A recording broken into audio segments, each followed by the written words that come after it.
5 నిమిషాల్లో princess cut blouse cutting చూపిస్తానండి. 5 నిమిషాలేనా అనుకుంటారు. 5 నిమిషాలు. నేను కెమెరా పెట్టి అవన్నీ చెక్ చేసుకునేసరికి ఇంకా కొంచెం టైం అయింది తప్ప నేను నార్మల్గా కట్ చేసుకుంటూ పోతే 5 నిమిషాలే.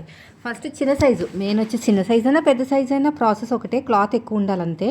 బ్యాక్ ఓపెన్ అండి, front princess cut without sleeves, అందుకని 5 నిమిషాలు అన్న. స్లీవ్స్ అయినా కూడా మహాండింగ్ ఒక 5 మినిట్స్ కంటే ఎక్కువ ఏం అవ్వదు. ఇప్పుడు ఫోల్డింగ్ అనేది ఆపోజిట్లో పెట్టేశాను, కోరాస్ నా వైపుకు ఉన్నాయి. ఇక్కడ ఉక్సు పట్టి కాజా పట్టి కోసం ఖర్చు కూడా ఉంచేసాను. ఇక్కడ మనకి చెస్ట్ వచ్చేసి పావుతొక్కు 9 ఇంచులు 8.7, హైట్ వచ్చేసి 14.5, ఆర్మ్ లూజ్ వచ్చేసి 7.5 7.25, అంటే 7.5 కన్నా కొంచెం ఒక గీత తక్కువ అంతే. ఇప్పుడు చెస్ట్ మార్కింగ్ అయితే వేసుకుందాం. చాలా ఈజీగా అయిపోతుందండి. స్టిచ్చింగ్ నెక్స్ట్ వీడియో చెప్తాను, కొంచెం టైం పడుతుంది స్టిచ్చింగ్కి. ఇక్కడ చూడండి 8.7 మార్కింగ్ వేసుకున్నాను, ఎక్స్ట్రా ఖర్చు కోసం 2 ఇంచులు. హైట్ వచ్చేసి 14.5, అంటే కింద ఒక 1/2 ఇంచు ఖర్చులు, పైన ఒక 1/2 ఇంచు ఖర్చులు, టోటల్గా 15.5 అనమాట. ఎల్ స్కేల్ తీసుకుని స్ట్రేట్గా ఇలా లైన్ వేసేసేయండి.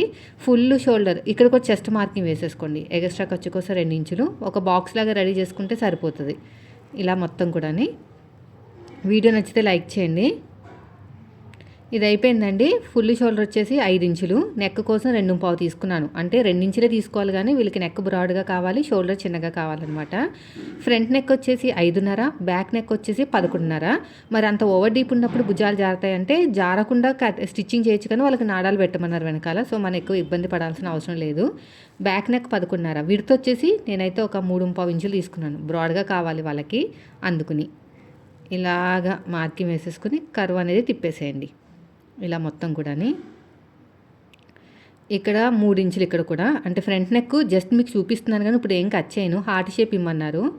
యాక్చువల్గా 4 ఫోల్డింగ్ చేసి కట్ చేయొచ్చు, అది ఏది నార్మల్గా డాట్లు అయితే. కానీ ఇది ప్రిన్సెస్ కట్ కదా, బ్యాక్ పార్ట్ కన్నా ఫ్రంట్ పార్ట్ ఒక 1/2 ఇంచ్ ఎక్కువ ఉండాలి, అందుకనే కట్ చేయట్లేదు.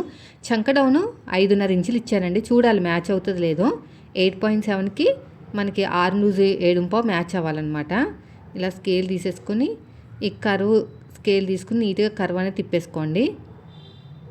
ఇలా మొత్తం కూడా. ఇప్పుడు షోల్డర్ దగ్గర ఎంతైతే ఖర్చు కావాలో అంత ఖర్చు వదిలేసుకుని చెక్ చేసుకుంటూ వెళ్ళాలి. సో నాకు మ్యాచ్ అవ్వలేదు ఆర్మ్ లూజు, పైగా స్లీవ్లెస్ కదా, టైట్గా ఉండాలి, చంక దగ్గర లూజ్ ఉండకూడదు. నేను చెస్ట్ మార్కింగ్ సరిగ్గా వేసాను లేదా అని చెక్ చేసుకున్నాను, సరిగ్గానే ఉందండి, ఏమాత్రం కూడా ఏం లేదు. కొంచెం పైకి పెట్టాను, మళ్ళీ చెక్ చేసుకుంటాను, ఎందుకంటే చంక దగ్గర టైట్ ఉండాలి, స్లీవ్లెస్ కదా, అందుకుని.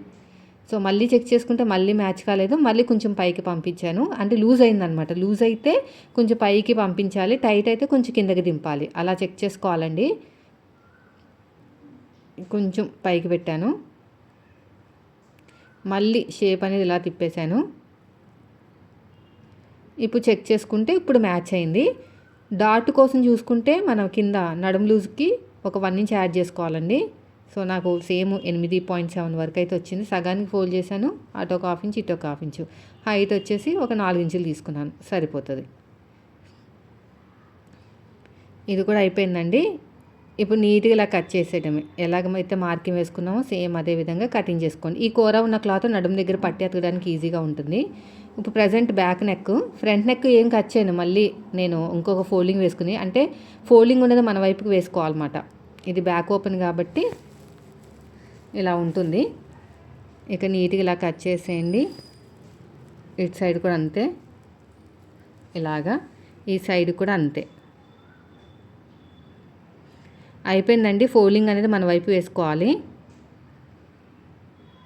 ఇలాగా కొంచెం క్లాత్ అడ్జస్ట్మెంట్ అయ్యేటట్టు చూడండి.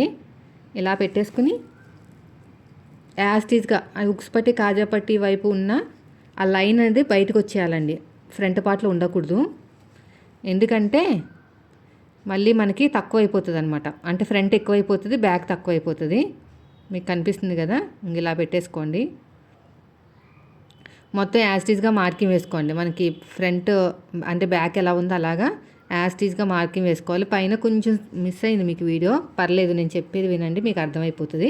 ఏం లేదు, చంక దగ్గర లోతు ఒక 1/2 ఇంచ్ అంతే. ఇక సైడ్ చూడండి, క్రాస్గా తీసుకోవాలి, 1.5. మనం కట్ చేసుకుని కుడతాం కదా ప్రిన్సెస్ కట్టు, ఎక్కువ తక్కువ అవ్వకుండా అనమాట. ఫ్రంట్ నెక్ ఎంత అని చెప్పాను, 5.5. చంక దగ్గర మనం ఒక 1/2 ఇంచ్ లోతు అయితే తీసేసుకోండి. ఇలాగా ఒక 1/2 ఇంచ్ లోతు అనేది తీసేసుకుని షోల్డర్ దగ్గర ఎంతైతే ఖర్చు కావాలో అంత ఖర్చు వదిలేసుకుని కరెక్ట్గా 5.5కి మార్కింగ్ వేసేయండి. ఇక్కడ వచ్చేసి మనకి 3.25 దాకా తీసుకున్నాను. హార్ట్ షేప్ ఇస్తున్నాను ఇక్కడ. నేను బ్యాక్ పార్ట్‌లో చూపించాను కదా! హార్ట్ షేప్ ఎలా ఇస్తున్నానో అలాగ ఇచ్చేసాను. షోల్డర్ దగ్గర ఎంతైతే ఖర్చు కావాలో అంత ఖర్చు వదిలేసుకుని చెస్ట్ పాయింట్ 10.5కి మార్కింగ్ వేసుకుంది. బ్లౌజ్ హైట్ ఎక్కువ ఉంది కదా! అందుకని. ఇది స్మాల్ సైజ్ కాబట్టి అంటే మీడియం వైపుకి వస్తుంది కాబట్టి 3.5 మన వైపు నుంచి, తర్వాత డాట్‌కి మధ్యన గ్యాప్ 2 ఇంచులు. చెస్ట్ పాయింట్ దగ్గర కింద 3.5 తీసుకున్నాం కదా! పైన 4 తీసుకోవాలి. ఒక హాఫ్ ఇంచ్ ఎక్కువ తీసుకోవాలి. ఇక్కడ షేప్ ఇచ్చేసి ఇక్కడ డౌన్ చేయండి. ఒక హాఫ్ ఇంచు. ఎక్కడ మనకి చెస్ట్ దగ్గర మనం డాట్లు మార్కింగ్ వేసాం కదా అక్కడ. అంటే మనం కట్ చేసి కుట్టిన తర్వాత పైకి లెగుస్తుంది అనమాట. ఈ హాఫ్ ఇంచ్ పైకి లేవడం వల్ల ఈక్వల్ అయిపోతుంది. అదే మీరు ఇవ్వలేదు అనుకోండి హాఫ్ ఇంచు, ఇంకా పైకి వెళ్ళిపోయి మొత్తం బ్లౌజ్ అనేది పైకి పీకిపోతుంది అనమాట. అలా షేప్ ఇవ్వాలి. సైడ్ జాయింట్ వైపు మాత్రం కరెక్ట్గా ఉండాలి. అంతేనండి. ఇప్పుడు ఎలాగైతే మార్కింగ్ వేసామో సేమ్ అదే విధంగా కటింగ్ చేసుకుంటూ వెళ్ళిపోవాలి. నేను ప్రిన్సెస్ కట్ ఇప్పుడు కట్ చేయను. ఒరిజినల్ క్లాత్ జాయిన్ చేసిన తర్వాత కట్ చేస్తాను. ఇక చిన్న టక్ అయితే పెట్టేసుకోండి. చూసారా ఎంత సింపుల్గా అయిపోయిందో. హ్యాండ్స్ కటింగ్ ఒకటే లేదు, కావాలంటే నేను దానికోసం స్పెషల్గా వీడియో పెడతాలేండి.